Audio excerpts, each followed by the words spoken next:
Good morning. So I see a lot of familiar faces in the room. That's always welcoming.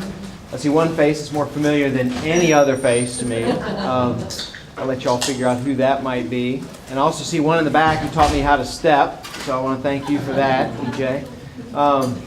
Anyway, thank you for what you do, and thanks for being here. I always wonder about how to address this group of EDHE instructors when you already know a lot about the institution, you know a lot about what you do. And so what I thought I would do is just offer a little bit of perspective for our institution. And I don't want to take too much of Julia's time, but I also want to add some real depth and perspective to what you do in your roles for us as a university. I think one of the things that we need to stop and think about, though, is what sets our university apart from other universities. What sets us apart from other universities is, of course, we can talk about the place, being in Mississippi, being a state with many needs. You can talk about the context, the history of where people come and what they learn and the buildings that they're in. We can talk about the dynamics between us. But there's a couple of things that sort of set us apart as a university here. And I think one of those things is the fact that we care about the students we educate. That there is a considerable investment in helping students to be successful. And that starts not only with this course, but it carries throughout their academic career, figuring out how to help each student find a successful path to a degree. And that means so much here in the state of Mississippi because for many of our students, this is their only opportunity to get that education to change their lives.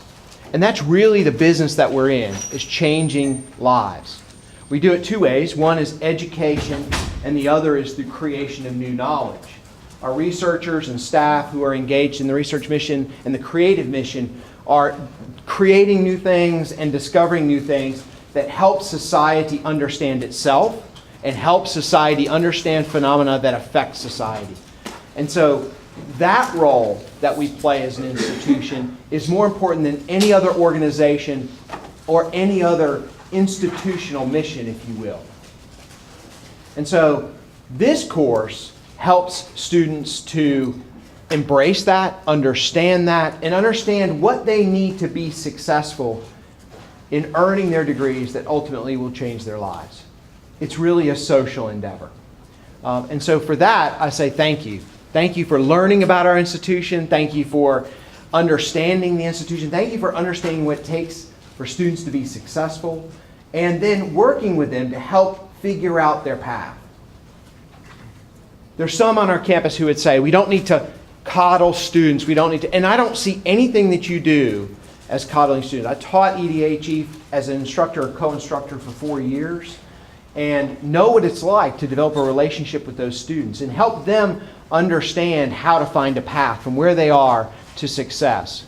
And we have lots of infrastructure in our campus to help that, but you set that tone, and I want to thank you for that. The other thing I wanted to do is talk a little bit about that idea of family, that we say it all the time at the University of Mississippi, and there are people who take issue with the fact that we're calling this a family. But let me just say, for the sake of how that term seems to be used when I've seen it used, I think it means two things. First, I think they're referring to a feeling that we are united by a significant shared characteristic, right? And at the University of Mississippi, I think that's consistent, that we do feel, and I've visited other campuses, I've been at other campuses, we here at this institution are linked, united by shared characteristics, which is a love for the mission of improving lives and opportunities through the work we do. And you meet so many people on our campus who do that. That's why you are involved, is you're playing a role in helping students to do that. The second is that that we are a group of people united by certain convictions or a common affiliation, and that's a love for this place, a place that genders or causes people to really fall in love with this institution and what it's done for them and what it could do for them. And so that's another reason why I think when people say family, that's really what it's trying to convey. It's trying to convey that shared mission, that shared characteristic, and also that love of a place that changes lives. And so hopefully you're helping, when you work with students, you're helping them to understand that, understand what that means, and understand how it influences them. The last thing I wanted to say is to reinforce the importance in a practical way. It's easy for me to get up here and say, what you do is important. And people say that to you all the time. But I wanted to give you some evidence to show you why this course is so important. So I was going to give out prizes to those who got the right answers, but instead we're going to do them as door prizes. So I brought a copy of Gerald Walton's leather-bound book, Pictorial History of the University of Mississippi, originally sold for over $400. So that's a giveaway today. And then a couple of T-shirts. So Patrick, I'll let him and Dewey handle how they're going to do door prizes rather than giveaway prizes. But I wanted you to sort of think a little bit about our students and their success. So take a guess as to how many students graduate. Let's just look at the 2011 cohort and 2012 cohort. The 2011 cohort, how many would you say graduated in 4 years? EJ. Take a guess. Less than half. Less than half. Correct. What else? Anyone get a little bit more specific? Jennifer. 37%. That's right. So in that class, it was actually 38.6. You're very close. Less than half of the population that comes in as a cohort freshman graduate in 4 years. That's a lot lower. When I started tracking these numbers 9 years ago, that's a lot lower than I expected. Now, historically, we're actually graduating now more in 4 years than we ever have before in the history of the institution. The 2012 cohort was 43.8%. So it's dramatically gone up. How many people know what the average graduation rate is for the nation? 48%. Now I'm talking 6-year graduation. Let's give people 2 more years to graduate. 60% is really close. Last I checked, it was 54%. 54% graduate from college. And that's of the students who start college. Now, that doesn't count the students who go to one place and then go to another institution and finish their degrees there. How many of you want to guess graduate from another institution after they start with us? Take a guess. They leave here and they go graduate somewhere else. I'll take a range. Of the original cohort I'm talking about. No wrong? Well, there are right answers, but I'm encouraging you to give me some guess. There's no harm in guessing. 25? Much lower. 17. No, of the original cohort, the number who leave here and go graduate somewhere else. If ultimately 60% will graduate from here, so that leaves only 40% of the original cohort to play with. $1. That's probably the closest answer, actually. 7.5%. 7.5%. So 7.5 will actually go somewhere else and graduate from another institution. So they're earning their ultimate goal, they're just not doing it here. All right, so now the big question, let's look at the 2011 cohort again. Of the original cohort who have not graduated yet, so now let's say, remember, as of this data pull, we were at their fall of their 5th year. So, no, the fall of their 6th year. So they only have 1 semester left to graduate. We had graduated 55.9% of that original cohort. 55.9%. So how many of that original cohort would you say left here, didn't go on and earn a degree anywhere else, left here, didn't go on to earn a degree anywhere else, and is still in good standing?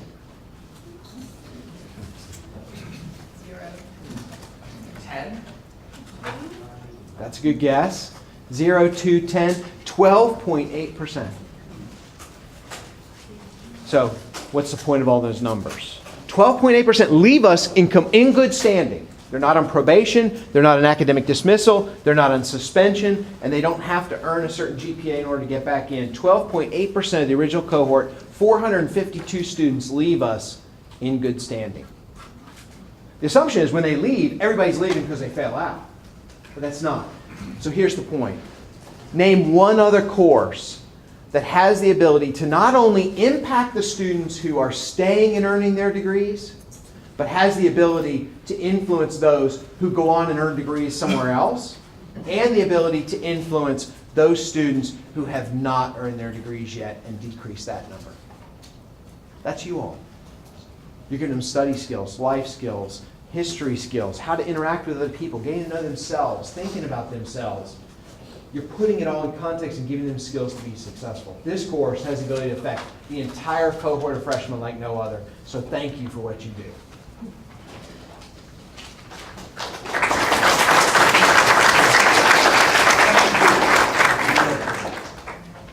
And I should have mentioned earlier, he's sat where you sit and actually taught the course. But for the door prizes, he was kind enough to provide silent tables. Make sure I got an extra large. Yeah, give me one of those mediums up here. I can exchange for sizes. I can exchange for sizes. I can see one of these. And the other winner is back insertion. And I'll let y'all decide whether we need to change. And drum roll, the winner of the incredible door prize is Savia's got both of them. Jackie. So I get the big door prize? That's what it sounds like. Oh, okay. And Dr. Willard said we should swap. The winner of the Gerald Walton leather-bound pictorial history of the university is Kelly Jenkins.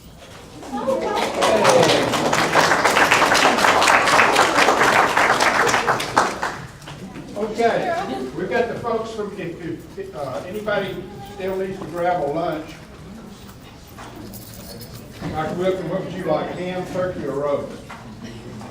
Whatever you get the most. How about some water? We've got the folks from the Ford Center, and they're going to share some opportunities that are out there for our students and your students. Thank you, Dewey. I'm Julia Aubrey. I'm the director of the Ford Center, and this is Kate Meacham, who will be coordinating all the tours this semester, so you'll hear from her quite often. I want to thank Dewey for letting us come in, and very quickly tell you, I'm sorry, I don't have any door prizes except hopefully you all got a brochure of some kind. If not, that could be in the brochure today. One of the, I'll segue from Dr. Wilkins talking about changing lives. We believe that the arts are an integral part of the university experience, and that's why we offer these tours, hoping to encourage the students to get in the building. We feel like if they at least come in the building, they get excited about what's there. It's a beautiful facility. They get a chance to look at what we're offering in terms of the performances each semester. Maybe they'll get excited and take that, because many of them, as we're talking these tours, have never been to a live performance. Of course, they go to lots of movies, they watch television, but getting out the door. Many of them had experiences in high school participating either on the stage or behind the scenes, and so they're willing to step out maybe a little more readily into our facility. And we want to make sure that there are things that are for them. So part of what we want to do today, if you didn't get a handout, Kate has those, and we'll also be sending to you as an electronic version so that you'll be able to take these pages and give them directly to your students. Eventually, we hope to be in the textbook about the importance of arts in a university education and give this information so you don't have to duplicate and give it to your students. We had successful tours last year. We had offered 5 days with 25 sections, with about 50 students in each of those sections. So we have quite a few coming through, and we feel like that they usually have a positive feedback. At least they're not on their phones during the tour. So we feel like we have their attention for that short amount of time. We're offering 6 days this year because you have 156 sections. And we have those days that Kate will be setting up for you. There are multiple sections you can be in each tour time. We can take them. About 60 is the max we want to go with students in that tour. And one of our big things is we're going to hear feedback from students. So if they come back to your classroom and say, we enjoyed riding the elevator down to the basement or whatever excited them about that tour. Also hearing from you, if you're quizzing them, if you're asking them to write a paper, or you're just using it as a chance for them to get out of the building and go have a little field trip and learn something new that day, that's fine. So we really are looking for feedback from you. What else can we offer? What are things that you would like to include in this? Or if you have comments or suggestions today, I'm happy to hear that. How many of you actually brought a section over to the Ford Center? Good, so several. And then we'll talk to the Wednesday class as well. So how many of you intending to do it again? Oh, good. So it felt like a positive experience. Have anybody anything to give us to say what you liked or what would you like to see it added, or any comments about the tours? I'm not sure specifically what it was that they liked, but all of my students enjoyed the experience. Great. They did like seeing backstage and how things work and all that kind of stuff, so they really enjoyed it. Right. That's an aspect very few people get to do, is go behind the scenes. And yes, artists usually are willing to talk to students, or if we know in advance, I give permission, depending on the contract, that they could go, after, if they can be part of a tour, we could say, okay, because you were part of this tour, maybe when I open up, you'll get to meet the performer that's coming, that sort of thing. So we want to keep adding on to it so that it's not just a single experience we add on to it and hope they come. One instructor actually paid to have her section come, so it's about 25 students. So what I did is, student ticket prices are very inexpensive, even for the big shows. It's $25.17 for the big Ford series. Those tickets range from $60 to $75, so it's a bargain. If you bring 10 or more students, I will also tack on another 10% discount. So we really are trying to make it affordable for students to come. So Ford series is $25.17. For artist series and our new jazz series, it's only $8 for them to come for any seat. Campus connections, which means there's some sort of student ensemble involved with the production, come for $7. So tickets, again, are very reasonable. Really, it's just a matter of, you will encourage them to come as a class. We did that with the Provost Scholars for Fame. And we had a nice full house for Fame just because we had Provost Scholars, we had theater students, came as a group. So I'm very interested in that. If you just let me know, we're happy to set that up. Is there anything at all that we can do for you to help with this experience? I just have a quick question. I see where it lasts 40 minutes. I have a Tuesday, Thursday class. So I'm wondering if would it be possible to use part of the space, like once the tour is over, to kind of continue class and not have to waste time to get back to the classroom? Sure. I mean, you could just stay in the auditorium. It's right there. The other thing might be if there's another tour on top of that. That's the only thing we have to watch. But actually, we'll make that note and see that you can stick around. Or if you're in the lobby, you're welcome to stay there. Anything else? So what the handout that you've been given is in the front of it is kind of for you to tell you a little bit about the tours and what to expect in the structure. And then the rest of it is just information you literally hand to your students, copy and hand to them. It's got the entire season on it. It's also got all the information that's just about theater in general, or just specifically about the Ford Center, or about our series. So we have new things coming in place. The jazz series, new, starting in the school series. It's a daytime show that I'm bringing in the public school children actually into the Ford Center, which we think is a wonderful thing for students, their first experience to be in this magnificent facility, and many of them will never have this opportunity. It's not a part of their family's habits to be in the theater. We hope to get that experience. So appreciate everything you do. She is going to get me an electronic copy of this, so if you want, you'll be in this instructor section of Blackboard, and then you in turn can put it in your class's Blackboard information, so the students can all get this information, because there's some really good information in here, particularly like the section on theater etiquette. And between now and then, if you would just send me an email to say, I was reading this section and I don't, could you add another sentence that makes it, to clarify it for me so that it's clear for the students, happy to do that too. Or if there's another aspect you said, we'd love this to be added to this information, we're happy to edit it. So, Thank you all again, so thank much. you, Julie. Thank you, everyone. Appreciate it.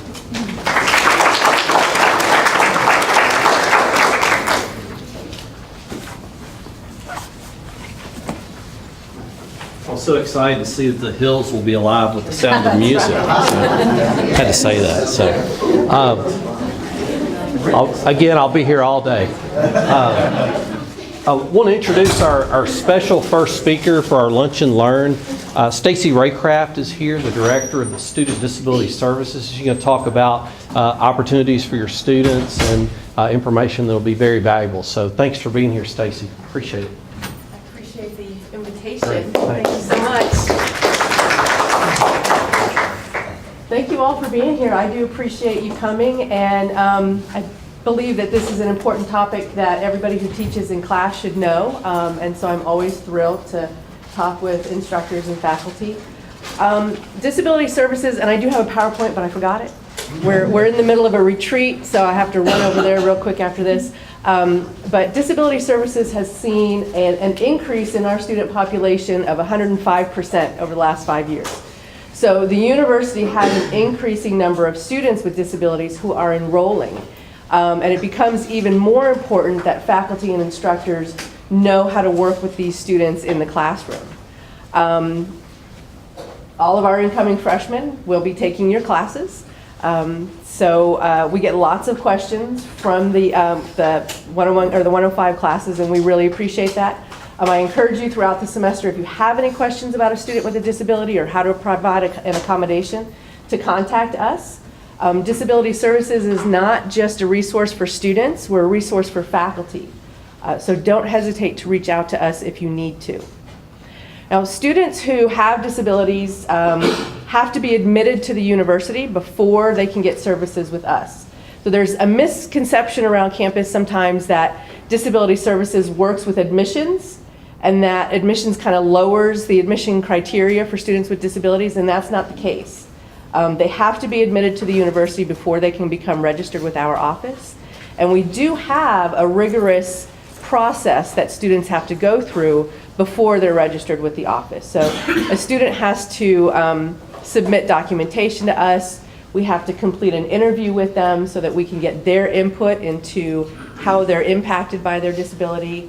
And any accommodations that we provide to them have to be reasonable in terms of the class. And so we do get some requests that are not considered reasonable on the whole, and sometimes they're not considered reasonable given the specific curricular requirements of a course. So the way that it will work is that each semester, students will bring to you what's called an instructor notification form. They can bring that form at any time during a semester. We strongly encourage them to do that the first day of class, but they're students, so they don't often do that. We'll have students who come to our office at 4 p.m. on Monday and say, I have a test at 8 o'clock in the morning and I need my forms. We'll give them the forms, but as the instructor, they have to provide you with timely notice of their need for an accommodation. So if a student comes up last minute and says they need an accommodation, if you don't have time to put that into place, then you don't have to put that into place. That's the student's responsibility. Students can bring their forms any time of the year because oftentimes students aren't diagnosed until maybe mid-semester, or they're not aware that disability services exists until mid-semester. And sometimes our approval process can be time-consuming because we are working with so many students. So it's possible that a student is not approved for accommodations until later in the semester. When a student brings you that instructor form, we do have some securities built into that because previously, years and years ago, we had some students who tried to cheat and get their friends' forms and sort of white out things. So our instructor notification forms are on bonded paper. There's a raised seal on them. We have a red copy form, and any staff member will sign it in blue. So if you get a form that doesn't have those components to it, give us a call and let us know so we can find out what's going on. Let's see. Some of our most common accommodations are extended time on exams and an alternate testing environment. And those two accommodations can be incredibly challenging because we do have a lack of space on campus, and it does require that instructors and students and the academic departments, and in this case, Patrick and Dewey, to kind of work together to figure out how you're going to provide this accommodation. We have had some classes where in some of those big lecture classes and instructors have 15 students who get testing accommodations, and they have to find space and proctors for all of those students. We're available as a resource for that. We can't actually provide the space for that, but we can help find the space. We try and keep an updated list of conference rooms that are available around campus so that you can use those. So if you're having difficulty, reach out to us, reach out to Dewey and Patrick, and we'll see what we can do I about was going to say, we will find a place for you. You can contact the Center for Student Success and First Year Experience. A lot of you don't have offices on campus, I know, and we can provide the space. If you'll just let us know when your exam is going to be, we'll find, and we have graduate assistants who can help monitor and proctor the exam. So just let us know. That's good to know. And so at this university, time and a half is the standard amount of extended time. What that means is that the students will get the same amount of time as all of your students, and then half of that time added onto it. So you can't give less than time and a half, but you can give more time than that if you're working with the student and the student's in class every day and you know that they're sincere in wanting to do well. You have that discretion to give them more time if you want to. An alternate testing location should be less distracting than the classroom. We have had situations in the past where students have ended up in a hallway or in a departmental secretary's office. We had one student years ago, he was a football player, huge guy, came in and said that he took his tests all semester long in a closet. So there was a little broom closet in the classroom, they emptied it out, they put a little desk in there, and that's where he took his tests. He was fine with that. I wasn't really fine with that, but he was fine with that. He had his quiet space to take his tests. Ideally, we want to keep students out of the closet to take their tests. Some of the other more common accommodations are things like note-taking for students who have, typically we provide note-taking for students who have hearing issues, who have mobility issues in their hands, students who have traumatic brain injuries, learning disabilities that impact their reading and their writing and their processing speed and working memory and that kind of thing. Those are the students who would be approved for note-taking. We have probably 90% of the students who come through our office ask for note-taking. They're coming in from high school without those skills, and so they feel like it would be an appropriate accommodation. But accommodations are based on the impact of a disability. And most of the students who come through don't have the types of impact that would require assistance with note-taking.